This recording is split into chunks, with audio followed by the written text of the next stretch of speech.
Today on 75 ohm ham, I'm going to show you how to program that Feng like a pro. Alright everybody, here we go. Here is my friend's Feng that he just picked up. He's not a ham, and I am going to show you how quickly I can program a Feng for emergency communications. Very first step with our Chirp Legacy, not Chirp Next, is I'm going to download from the radio. With the Baofeng, this only takes a few moments. And what this allows us to do is it allows us to pull what's on there, including the settings. And now that's important because not all Fengs are created equal. You can download from one Feng and try to upload it to another Feng, and you will get errors. And the reason for that is that there are firmware differences and discrepancies. So here we are. We have downloaded from the Feng. First thing you want to do, Control All and delete all this crap. Zeroes everything out. Once everything is zeroed out, we are left with a blank slate. Very first thing I'm going to do is I'm going to import from stock config US calling frequencies. And it's kind enough to put 2 meter and 70 centimeter call in there for us. Now, this is important. The 2 column, it's going to put this frequency into slot 2 and this one into slot 4. If we just said OK, it's not desirable, right? Let's be more organized about this. Let's import from stock config again to our calling frequencies. We have an auto button right here. Boom. It's going to throw 2 meter call into 0 and 70 centimeter call into slot 1. Perfect. The next thing I want to do, and this one's going to be a little tricky, I'm going to import from stock config, and let's go to our marine. Now let's be tidy and let's start at 10 because this is going to take a hot minute. So instead of me pressing OK, it would throw everything starting at 1 and 2, well, that would overwrite what we have here. That's why we have these nudge buttons. So I'm going to nudge everything up 10 slots. So the very first frequency is going to go into slot 11, but I wanted everything to start at 10, so I'm going to go back 1. Everything's going to start at 10, and let's populate that. This is great. We now have all of our maritime frequencies in here. Now, there's one thing I don't particularly care about is the repeater frequencies on these maritime frequencies. In a state of emergency, I'm probably not going to be concerned about talking into maritime repeaters. So the very first thing that I do here is I hold down my shift key and I delete everything that has an offset. That has an offset, that has an offset. Here through here has offsets. Delete those with the delete key. Here through here also offsets. Don't care about them. So that leaves us with kind of a mess, and we're going to clean that up. You can move things individually up or down, or you can move things as a group up or down. So I can move this whole group up to 6 by doing this. Nice, right? So now we're going to take this block and we're going to use Control X to cut them, and we're going to go here to slot 26 is what it looks like, and we're going to Control V to paste them, and it moved them for us perfectly, just as you would, in Microsoft Word or whatever. These C frequencies, F1, F2, F3, L1, L2, I'm not really concerned about those because those aren't frequencies that civilians typically have access to. We're going to chuck those. Those are used by federal and law enforcement, from my understanding.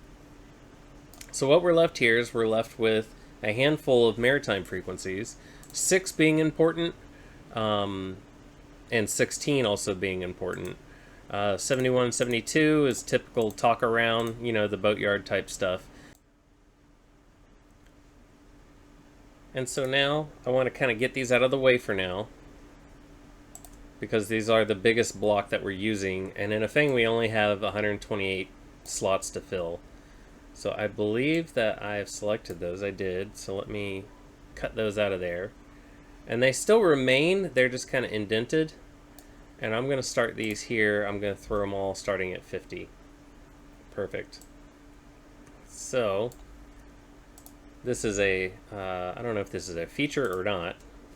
It stays there, but it's not really there. I don't have the consistency on that, but I just select it all and delete it just to clear it out. All right, so we've got our calls. Starting at, let's say 11, because that gives us a designator of 1.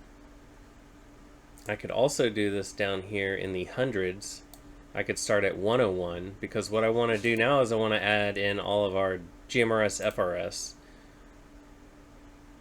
Let's go to, GMRS FRS.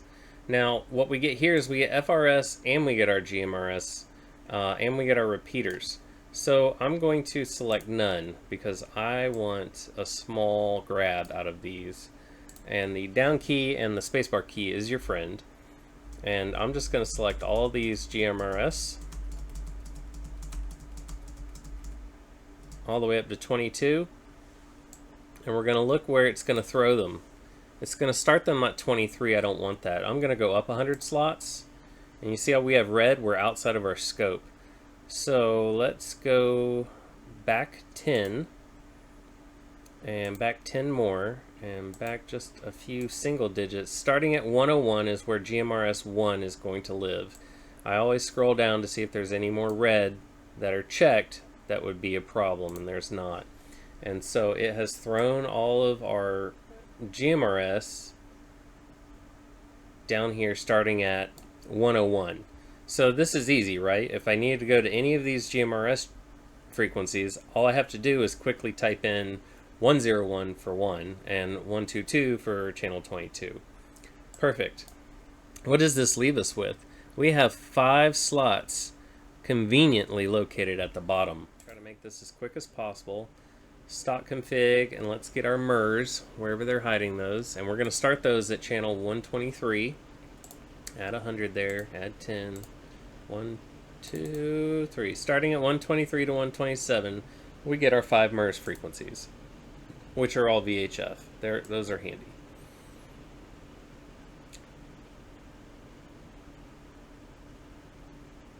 Now, as you can see, the majority of the beginning is all blank, and that's perfect. Now that I have GMRS loaded up, and I know that GMRS stops at 100, take all of these. So from 50 to 69 is 19. Let's just copy these for now. So I need to go 19 slots up. So not 20. 19. But let's go one more just to have a buffer here, just in case we make a mistake. And let's throw them in there. So we have a space here at 100. So it did exactly what we wanted it to do. I'm going to select all these, and I'm going to move them all down just to tidy those up. What does that leave us with now? Basically the beginning. So we have 79 slots still yet to play with. Let's take a look at anything else we need. We need our NOAA weather alerts. Let's go ahead and throw those in there. See where those line up. Those are going to fall at 80. We need 7. 1, 2, 3, 4, 5, 6, and 7. Starting at 74 is where we're going to throw those. 1, 2, 3, and there's our 7, and we want those to line up to 80. Let's go ahead and look at the bottom. That's 87. And the very end is going to end up at 80 right here. Again, with that great little annoying feature. So we have 1, 2, 3, 4, 5, 6, and 7. Now we've got our weather. Perfect. And we still have all the space for usable stuff. Import, repeater book, proximity.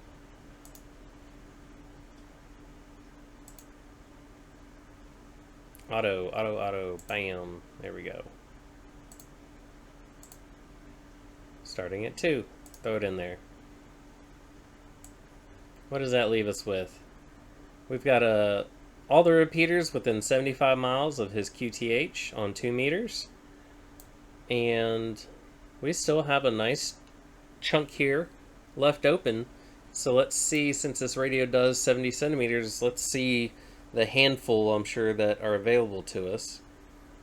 Not query, we're going to import from the repeater book proximity on the 70 centimeter side of things, starting at channel 49. We're going to hit our auto button, and looks like our first one is going to be here in Ormond Beach, and I need that to be up to the 50s. -1 brings us to 49. How many are there? Oh, there's a lot more than I thought. That brings us all the way to 71. Well, it is quite a bit. I was not expecting that. And so what does that leave us with? Just 2 free slots here for 72 and 73. And I'm going to leave those alone. Because in my mind, I know where everything's laid out. He's got a... So let's go ahead and throw this onto the radio. We're going to double check some settings here real quick. Our basic settings, battery saver, I put that on maximum. The backlight timeout, I like to have a little long. We don't want beeps enabled.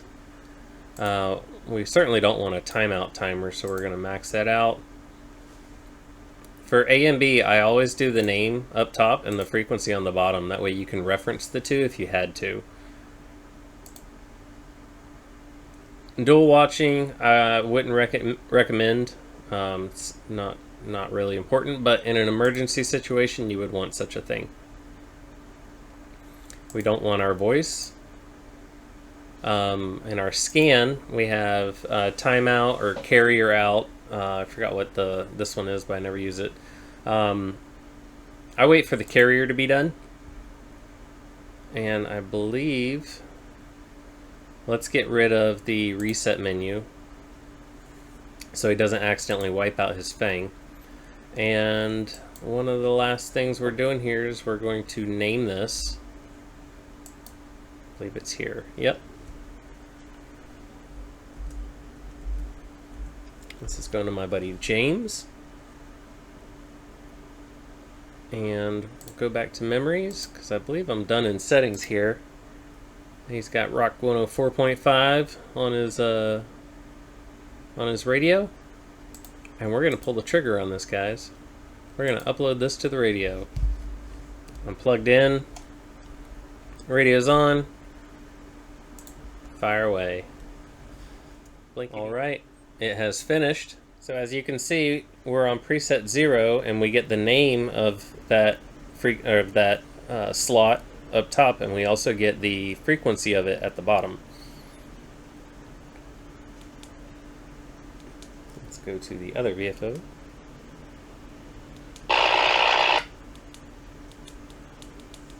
Just as we programmed it, everything is right where it needs to be. Now again, this is emergency programming only. I don't condone using devices improperly, so that's on you. There's nothing against the law with listening on these frequencies. So again, we are in a somewhat state of emergency here in Florida. I want to thank you guys for watching a quick video or another video on a Baofeng, and if you got any questions, just leave them below. Thanks for checking out my channel. I'll catch you next time on the 75 ohm ham.